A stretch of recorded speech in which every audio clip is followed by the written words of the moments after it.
대한민국에 남아있는 수많은 장기 미제 살인사건들. 범인은 이미 사망했거나 수감되어 있거나 아니면 우리 사이에서 평범한 얼굴을 한 이웃일 수도 있습니다. 하지만 최근 그때 당시에 해결할 수 없었지만 날로 발전하는 과학기술의 힘으로 서서히 그들의 숨통을 조이고 있는 대한민국 경찰. 얼마 전 21년 만에 범인 검거에 성공한 장기 미제 살인사건이 있었습니다. 바로 대전 국민은행 강도 살인사건의 범인 이승만, 이정학. 1심 재판부는 이승만에게 무기징역, 이정학에게 20년을 선고했습니다. 그렇게 우리의 기억에서 잊혀져갈 무렵 또 충격적인 소식이 들려옵니다. 21년 전 대한민국 경찰을 살해한 사건의 범인이 이 둘과 관련이 있다는 것. 그런데 말이죠. 이 소식을 접한 저희는 놀라운 한 가지 접점을 또 하나 알게 되었습니다. 같은 시기에 또 다른 미제 살인사건의 범인이 이들과 관련이 있을 수도 있다라는 것입니다. 이 얼굴 혹시 닮지 않았나요? 바로 이승만입니다. 토요사건 팩트, 대한민국 연쇄 미제 살인사건을 만든 이들의 범죄 패턴 편입니다. 2001년 12월 21일 대전 둔산동 오전 10시경 국민은행에 현금 수송 차량이 도착하게 됩니다. 그런데 그 순간 검은색 차량 한 대가 따라 들어오게 되죠. 그런데 내리는 사람들의 행색이 보통 같지 않았습니다. 얼굴을 복면으로 가린 두 사람이 내리며 한 사람은 권총을 들어 손들어 꼼짝 마라며 천장을 향해 공포탄 한 발을 발사합니다. 그리고 그 이후 혼비백산에서 도망치던 사람들을 향해 총을 쏘기 시작하죠. 근데 이런 총은 난사가 아니었습니다. 정확히 사람을 보고 공격을 한 사격이었죠. 결국 40대 은행 직원 김 과장님께서 총에 맞아 목숨을 잃게 됩니다. 대한민국에서 총기로 발생한 끔찍한 살인사건과 그리고 현금을 탈취한 사건. 놀라움은 여기서 끝나지 않았습니다.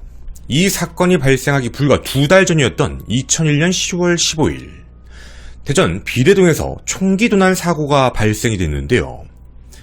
밤 12시 10분경 은색 소나타 차량이 혼자 순찰을 돌고 있던 한 경사님을 치고 그대로 달아나 버립니다.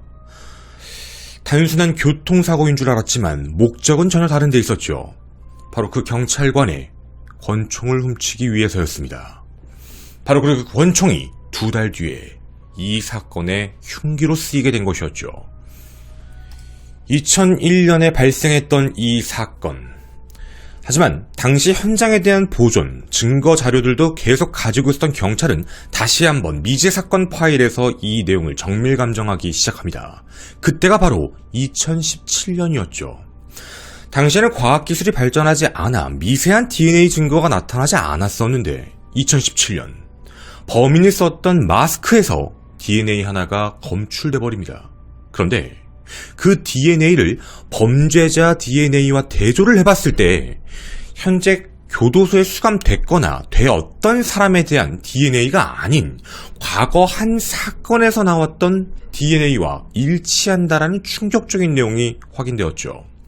바로 2년 전이었던 2015년 충북의 한 상가 건물, 바로 불법 오락실 운영하는 곳이었습니다. 그곳에서 확인된 담배꽁초 DNA와 일치하게 된 것이죠. 2015년경에는 단순히 불법 도박장을 운영하던 사람들이 모두 도망친 상황이라 이 사람들이 남겨놨던 많은 증거들을 데이터화에 그냥 보관만 하고 있었던 겁니다. 헌데 2001년에 검거하지 못했던 그 내용들을 그대로 2017년까지 보관하고 있다 보니 이 내용이 갑자기 맞아떨어지기 시작한 것이죠. 그래 경찰은 아주 오랜 시간 동안 대상자를 서서히 축소해갑니다. 그리고 한 사람을 알게 되었죠. 이정학입니다. 그렇게 베일 속에 감춰져 있던 두 사람. 2022년 8월 25일 이정학과 이승만이 검거됩니다. 그런데 여기서 좀 충격적인 얘기도 하나 있었습니다. 저희도 과거에 방송을 하면서 의문점을 던졌고 그 이후 이승만도 직접 인정을 한 내용이었죠. 이승만이 2003년에 발생했던 현금 수송 차량 4억 7천만 원도 자신이 저질렀다라고 털어놓은 것이었습니다. 과거 방송을 진행했던 내용으로 대전 국민은행 강도 미제 사건의 간략한 내용을 먼저 안내해드렸습니다. 왜 또다시 이 이야기로 시작을 하는가 궁금해하실 것 같은데요. 현재 대한민국은 각 지방청마다 미제 사건 전담팀을 꾸려 과거의 자료부터 다시 재수사를 거치며 당시엔 발견하지 못한 증거지를 찾아내 현재 범인 검거에 한 발짝씩 더 다가가고 있습니다. 그런데 말이죠.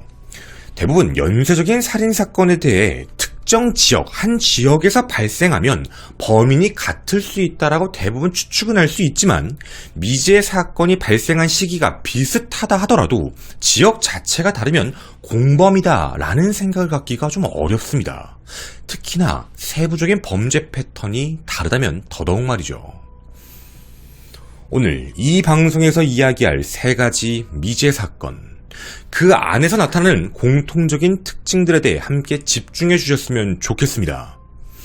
대전 국민은행 강도살인 사건, 전주 백경사님 피살 사건, 그리고 마지막 3번째 의문을 품고 있는 대구에서 발생한 그 미제 사건까지 말이죠.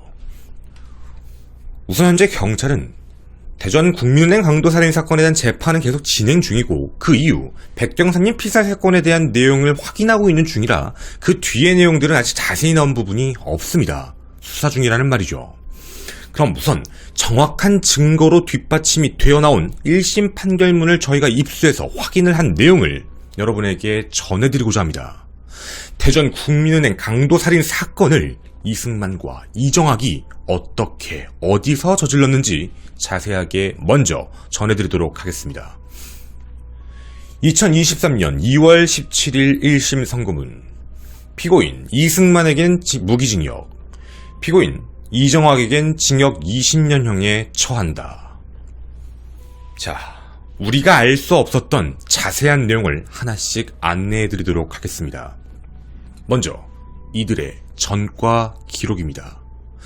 전과 기록이 어디에서 있었는지 자세히 기억해 주십시오.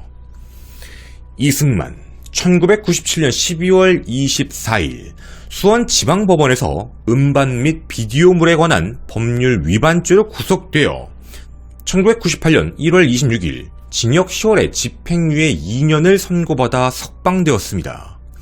근데 그 이후에도 이 버릇을 고치지 못했지요. 계속 불법 음반 및 비디오물을 계속해서 유포하다가 결국 1998년 4월 2일 다시 구속 기소돼서 징역 1년에 또다시 집행유예 2년을 선고받고 나오게 되었습니다. 이정학은 1999년 11월 9일 공주지원에서 사기죄 등으로 징역 8개월을 선고받았고, 그리고 2000년 5월 3일 부산지방법원 동부지원에서 음반 및 비디오물에 관한 법률 위반으로 징역 4월을 선고받고 출소를 하게 됩니다. 그리고 2004년 7월 21일에는 절도죄로 징역 5년을 선고받게 되었죠. 바로 여러분이 보신 이 둘의 범죄의 전력입니다. 그런데 이 둘 사이에 하나 공통적으로 엮여있는 게 있죠. 불법 음반, 불법 비디오에 대한 위반죄라는 부분입니다. 바로 이들이 함께 범행을 저지른 그 내용이 바로 이때부터 시작이었습니다. 과연 그럼 이들은 어디에서 범행을 저질렀고 과연 이들은 어디 출신인 걸까라는 생각이 좀 듭니다. 충청도, 전라도 지역에서, 아니면 경기도 지역에서, 아니면 부산, 경남 지역에서 법원도 되게 천차만별이었던 이들이 친해졌던 학교는 바로 대구에 있는 학교였습니다. 당시에 이승만은 싸움도 잘하고 운동도 잘해서 학교에서 짱으로 불리는 사람이었고, 이정학은 이런 이승만에게 굉장히 많이 따르는, 속칭으로는 꼬봉처럼 불렸던 사람이기도 합니다. 결국 이들은 졸업한 이후에도요, 불법 복제 음반 테이프 같은 걸 판매하며 지속적으로 이승만의 지시에 따라 이정학이 움직이는 상황이었습니다. 그런데 앞서 말씀드렸던 대로 이승만은 자기가 불법 유통을 하고 검거되고 집행유예로 풀려났음에도 불구하고요, 국가가 나한테 해준 것도 없으면서 나를 더 이상 살 수 없게 만들었으니까 국가에게 그 보상을 받아야 되겠다라는 생각을 갖고 경찰로부터 총을 뺏고 그 총으로 은행 강도를 저지르겠다라는 마음을 먹게 됩니다. 그렇게 자신의 범행을 준비하고 있었던 이승만. 그 시기 무렵인 2000년 8월 11일경 이정학이 대구에서 출소하고 이후에 대구에서 거주를 하게 됩니다. 자, 그러면 2001년경에 이들이 함께 있었던 공간은 대구였습니다. 자, 2001년에 다시 만난 장소는 대구입니다. 그런데 2001년에 이들이 범행을 저질렀고 검거가 된 사건은 대전입니다. 위치 자체가 아예 다르지요. 제가 대구를 강조하는 이유이기도 합니다. 이들은 2001년 하반기쯤 됐을 때 둘이 크게 한 건 하자라고 이야기하며 범행 모의를 하게 됩니다. 우선 차량이 필요하다라는 판단 때문에 서구에 있는 차량을 물색하고 있다가 주차되어 있는 차량을 하나 훔치게 됩니다. 바로 EF 소나타 차량이었죠. 당시에 이승만이 망을 받고 차량을 직접 훔쳤던 건 이정학이었습니다. 범행에 필요한 총기를 찾아야 되는 것. 2001년 10월 15일 밤 12시 7분경 한 골목길에서 권총을 찬 상태로 혼자 순찰 중이던 경찰관을 발견합니다. 그 사람에게 권총을 뺏어야겠다 라고 마음을 먹고 이승만은 이정학에게 총이 있다. 총 적어 있는 거를 뺏자. 일단 차로 칠 테니까 내려서 총을 가져와라 라고 말을 합니다. 그렇게 경찰관을 차로 치고 총기를 탈취하게 되었죠. 그리고 이미 범행을 저질렀던 EF 소나타 차량은 약 1km 정도 떨어진 곳에다가 주차를 해놓고 그대로 현장에서 도주를 하게 됩니다. 자, 그런데 우린 여기서 한 가지 의문점을 가져야 되는 게 있습니다. 2001년 10월 15일 날 총기를 훔쳤습니다. 그리고 굉장히 조용한 상태로 있었죠. 그리고 약 시간이 2달 가까이 지나게 됩니다.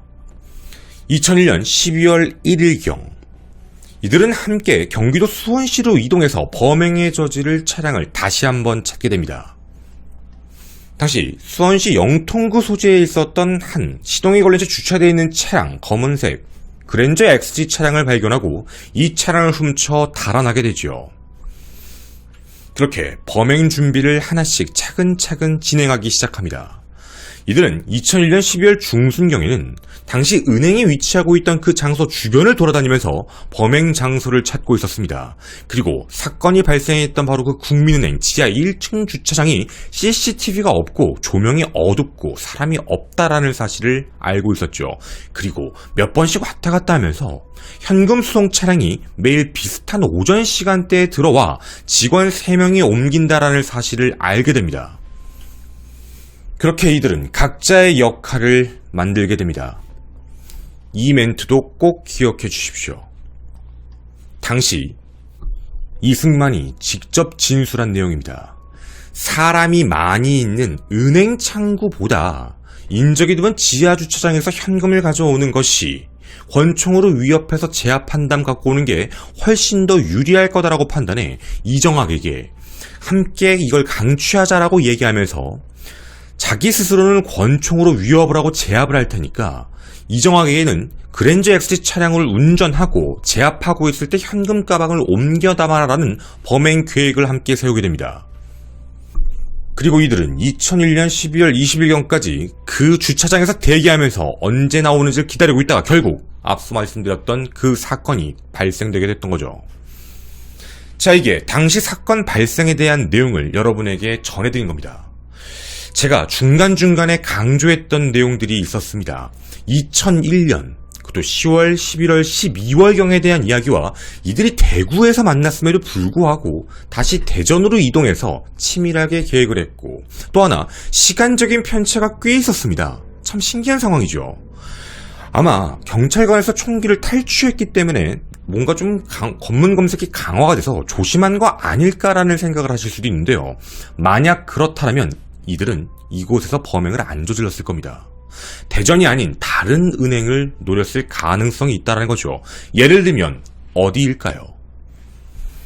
이들이 대전에서 총기를 훔치는 데 성공했다 하더라도 대전에서 하는 게 위험하다는 느끼면 자기들이 제일 잘 알고 있는 장소, 자신들이 성장한 장소, 대구를 노리는 게 더 합리적일 수도 있었습니다.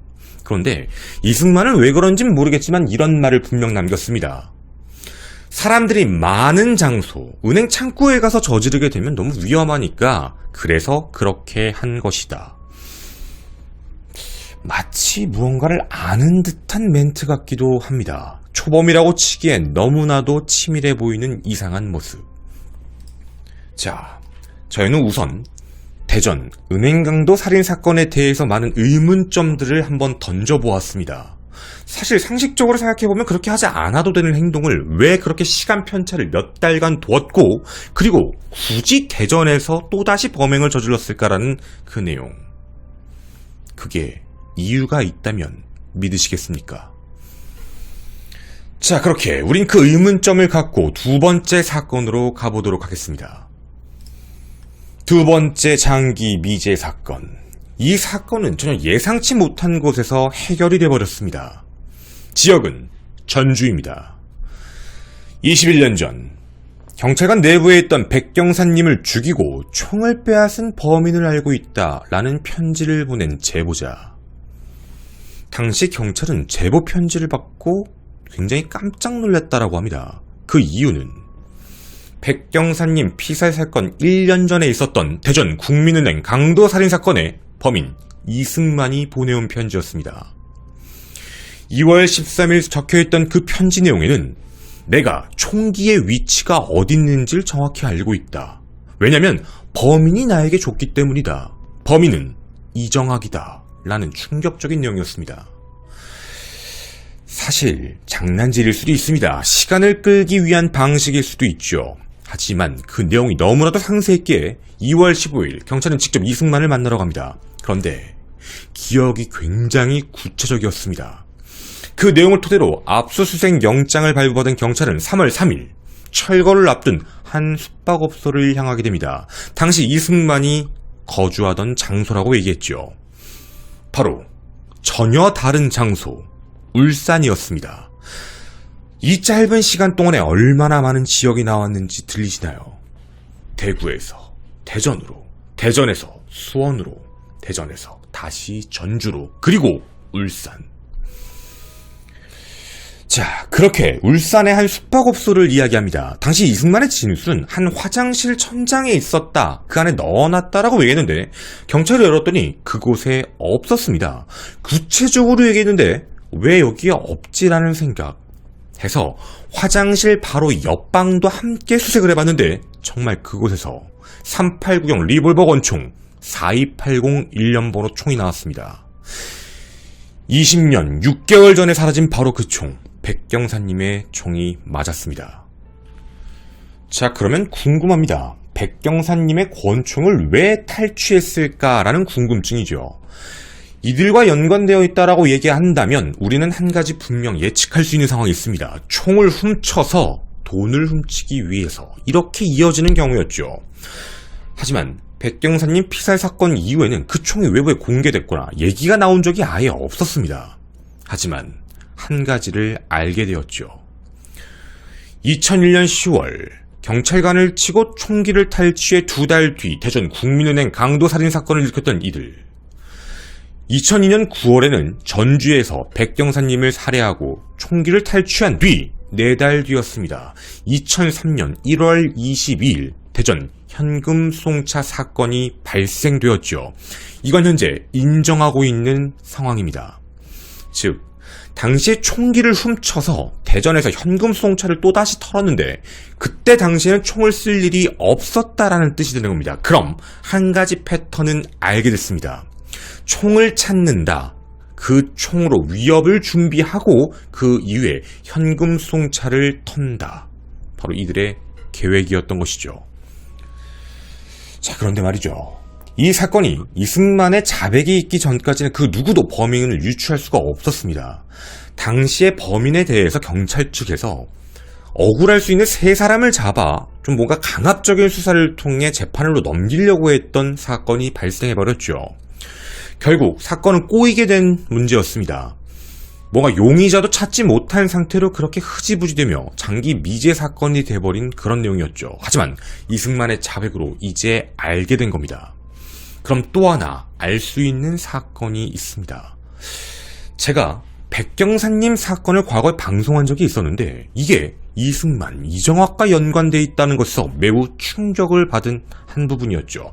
자, 앞선 사건에서 총기를 탈취하기 위해 이들이 저질렀던 행동은 운전을 하고 있다가 우연히 걷고 있는 경찰관을 발견해서 차로 쳤다. 그리고 총기를 탈취했다라고 얘기했습니다.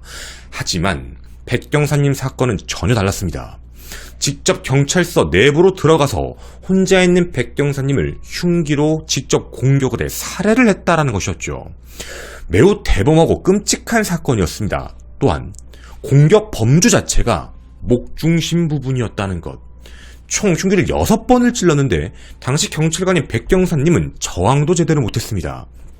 그나마 남은 흔적, 손바닥에서 발견된 약한 방어운이 전부였습니다. 이러면 한 사람이 아니라 두 사람일 수도 있다라는 뜻이 되죠. 혼자 제압이 아니라 한 명이 더 들어가서 2명 이상이 제압했을 가능성까지도 당시에는 거론되는 상황이었습니다. 이렇게 되면 이들 둘이 함께 저질렀을 가능성을 배제할 수가 없다라는 것이죠. 그럼 이들이 전주를 왜 갔던 걸까? 전주를 왜 이렇게 잘 알고 있었던 걸까라는 의구점이 듭니다. 앞서 말씀드렸던 이들이 함께 저질렀던 불법 음반. 충남 논산에 사무실을 차려놓고 대전과 전주를 오가면서 장사를 했다라는 게 당시의 기록입니다. 즉, 전주에 대해서도 잘 알고 있는 상황이었죠.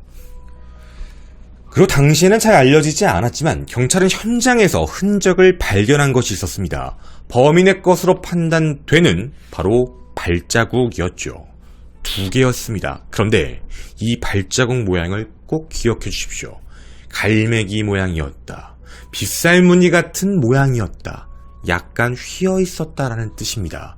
즉 정상적으로 콱 찍은 게 아니라 무언가 다르게 찍혀 있었다라는 내용이었죠. 이들이 얘기하기 전까지는 알 수 없었습니다. 백경사 살인사건과 대전 국민은행 강도 살인사건은 분명 느낌이 달랐다라는 것이죠. 유일하게 공통점으로 얘기할 수 있는 건 경찰관의 총기를 탈취했다라는 것. 하지만 나머지 세부적인 방식이 아예 달랐습니다. 또 하나, 지역을 옮겨 다니고 있었다라는 것. 그리고 대전 국민은행 살인사건 당시 이승만은 총을 쏜 행동에 대해서 방어행위였다라고 주장했습니다. 전기 충격기 같은 걸 드는 것 같아서 무서워서 쏜 거다라고 얘기를 했죠. 그런데 백경사 살인사건은 분명 끔찍한 공격이 있었습니다. 그것도 처음 하는 사람이라고 믿기 어려울 만큼의 직접적인 공격이었죠. 근데 혹시 알고 계신가요? 대전 국민은행 살인사건 당시에 방어행위라고 주장하는 그 이승만. 그런데 총을 쏜 사람은 389경 리볼버 권총으로 피해자를 정확하게 쐈습니다. 굉장히 정확도가 떨어지는 총이라 전문적으로 교육을 받은 사람이 아니면 할 수 없는 건데 정확하게 정면부에 있는 사람을 쏜 게 아니라 도망치기 위해 몸을 옆으로 돌린 사람을 그 짧은 면 자체를 정확하게 맞췄다라는 것이죠.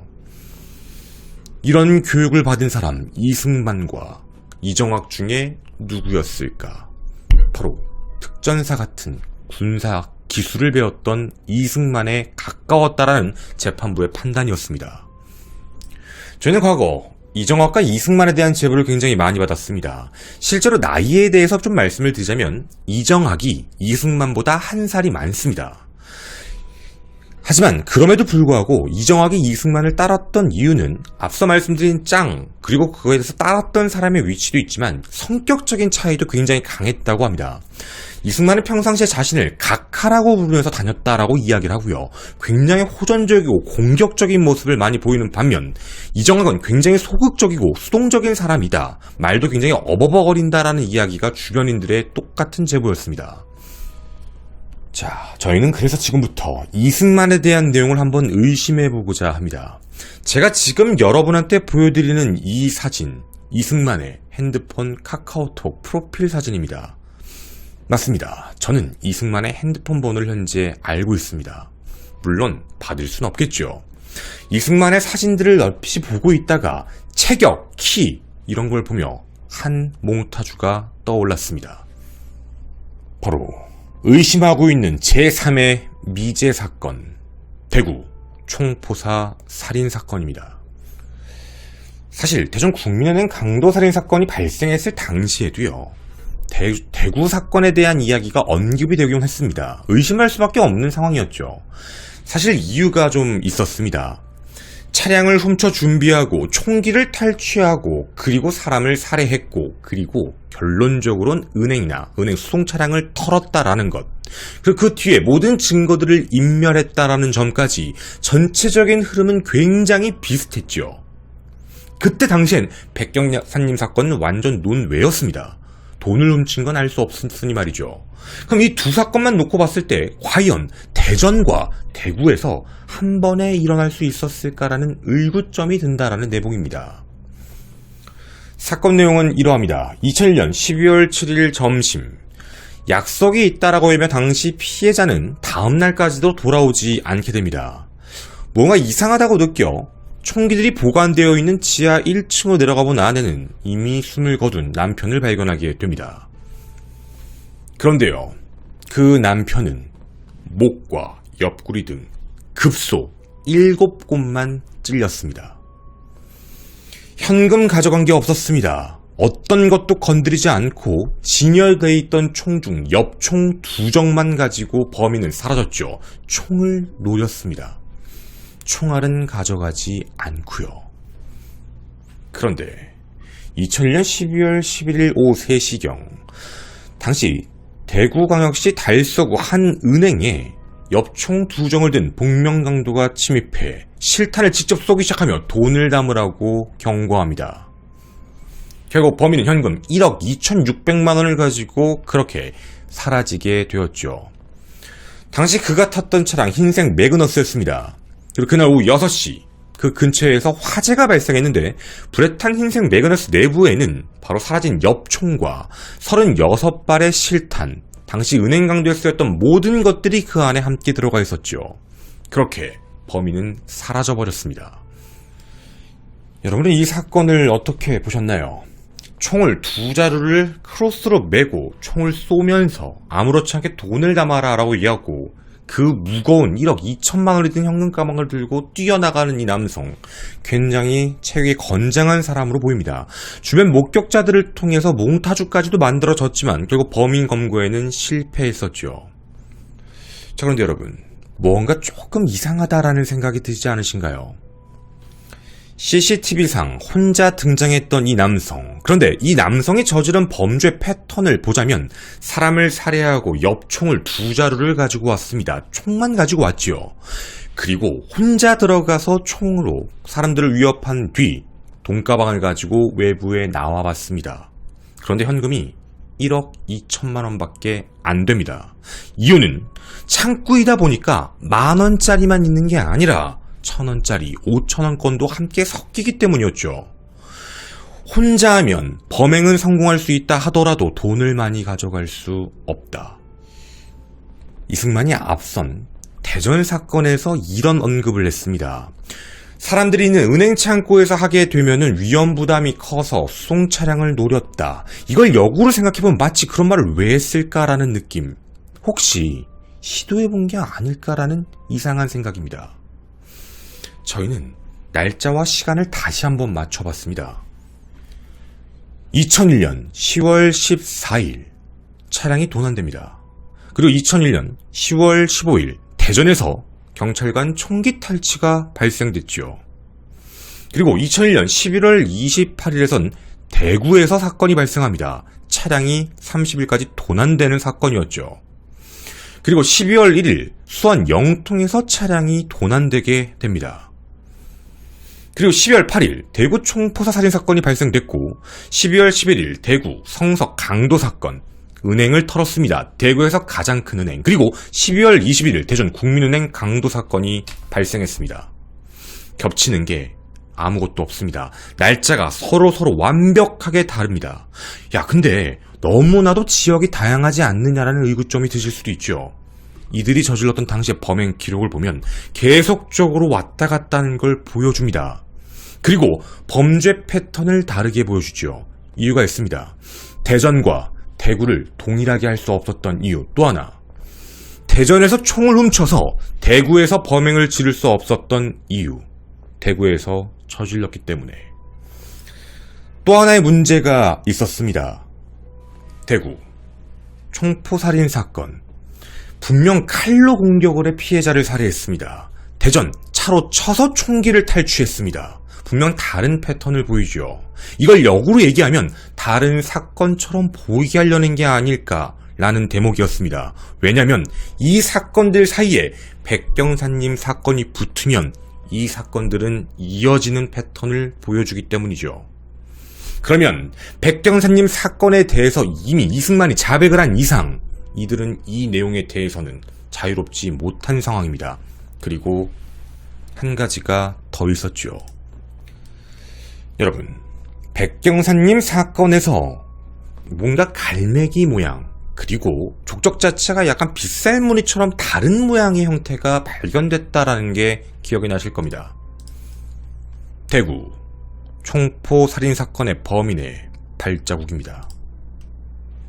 왼쪽 팔이 많이 뻗어나가는, 즉 보통의 걸음이 아니라 한쪽이 다른 모양을 띠는 그런 발걸음이었습니다.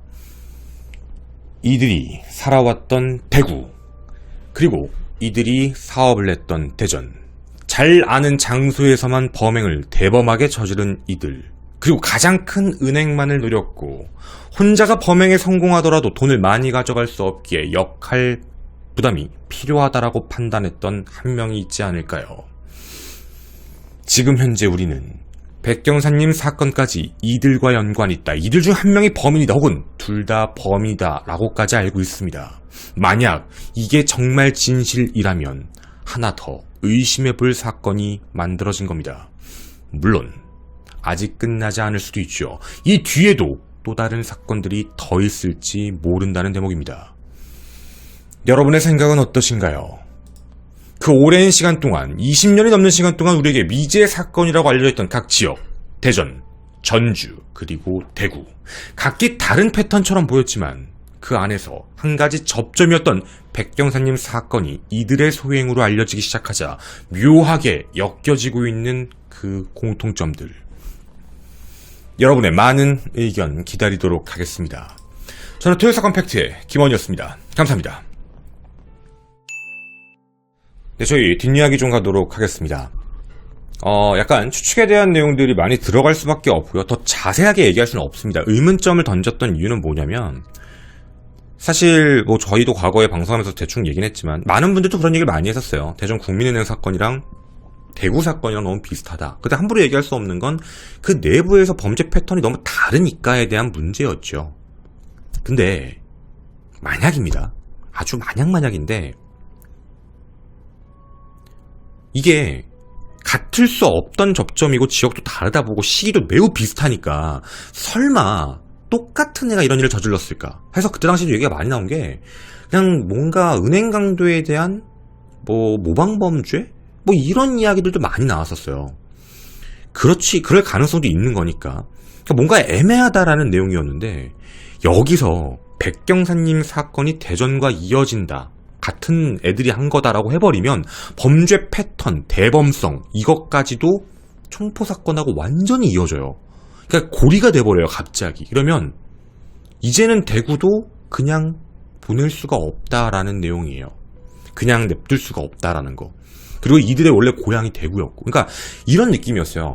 범행을 저지르는데 대전에서도 너무 대범하게 했으니까, 아니 저럴 거면 저 혼자만의 생각이었거든요. 이것도 대전에서 총기를 탈취하고 2달 이상의 시간이 걸려요. 그게 그냥 추측으로 그냥 뭔가 조금 막 경찰 그랬으니까 막 너무 검문 검색이 심해서 여기서 못하겠다, 그럼 거기서 하면 안 돼요. 그럼 어디서 하면 대구에서 해야 돼요. 근데 대구가 터졌네? 그러니까 상식적으로 봤을 때 말이 안 된다는 거거든요. 근데 대전에서 해버렸어요. 마치 나 대전 사람이야, 나 대전에서 살고 있는 사람이야를 되게 보여주고 싶어 했던 것 같은 느낌? 대구 사건도 나 대구에 사는 사람이야. 그리고 얘네들 이걸 땅 치고 그 다음에 전주 밑으로 내려가 버려요. 그러니까 이게, 그리고 전주에서 총기를 훔쳤죠. 대전에 가서 범행을 또 쳐요. 근데 거기선 총기를 꺼내거나 쓰지 않았어요. 그리고 그거는 울산에다가 갖다 놨어요. 총기를 그대로. 그 뒤에 그 총을 썼는지 안 썼는지는 알 수 없지만 어쨌든 그대로 갖다 놓고 지금까지 입국다 타고 있던 거예요. 그러다가 이제 아마 이게 궁금하실 수도 있는 것 같은데, 저도 이건 장담 못하는 거 뒷이야기로 뺀 거예요. 이승만이 왜 긁어부스럼으로 이걸 좀 자백을 할까에 대한 문제인데, 왜냐면 이승만은 자기가 뭐 총기 안다, 그거 뭐 그렇게 했고, 그 범인 이정학이다, 이렇게 했다고 하니까. 이게 1심 재판에 대한 문제이기도 한데요. 1심 때 이승만이 총을 쐈다라고 인정을 받은 이유가 이정학이 살인을 저지를 만한 교육이나 행동이나 배운 적이 없고 그 정확하게 쏘고 이런 모든 계획도 주도한 건 이승만이니까 이승만이 한 거다라고 재판부도 판단해서 그냥 때려버린 거예요. 자, 무기징역이죠. 이거 항소심 거쳐봐도 이승만 입장에서는 이거 무기징역 벗어나기 힘들 것 같거든? 앞만 봐도? 그럼 방법은 단 한 가지예요. 이건 법정 싸움인 거니까. 자기가 1심에서 이 판결을 뒤집을 수 있는 방법은 단 하나. 이정학도 사람을 죽일 수 있어 라는 가능성을 깔아야 되면 얘기가 달라져요. 그럼 얘가 지금 생각할 수 있는 게 증거가 명확하지 않다라고 믿으면, 아, 백경사님 사건 그거 이정학이 한 거야. 근데 만약에 그 이정학으로 몰고 가지잖아요? 그러면 이정학도 살인을 저지를 수 있다라는 가능성이 생기면 1심 재판부가 잘못 생각했다고 항소심에서 유리해질 수 있어요. 이거는 이제 법리적 오해인 거니까. 그렇게 되면, 아, 그러네? 이럴 수도 있는 거니까. 그런데 제가 왜 대구를 끌고 들어왔냐면, 대구가 만약에 정말 예상하는 대로, 저 몽타주 좀 닮아서 그런데, 대구가 만약에 정말, 이게 지금 제일 위의 사건이니까, 대구께. 대구 거 생기고 나서 대전 게 생긴 거예요. 그게 10일 차이밖에 안 나요.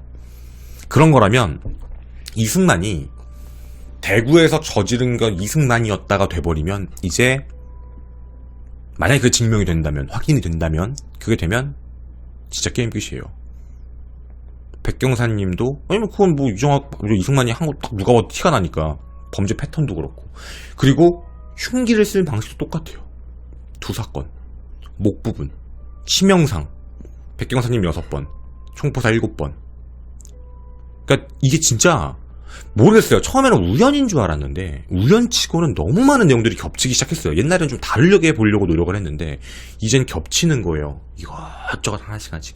물론 여기서 얘기할 수 없는 많은 것들도 있지만 그렇게 하나씩 겹친다고 보면 이거 잘하면 정말 이승만일 수도 있겠다.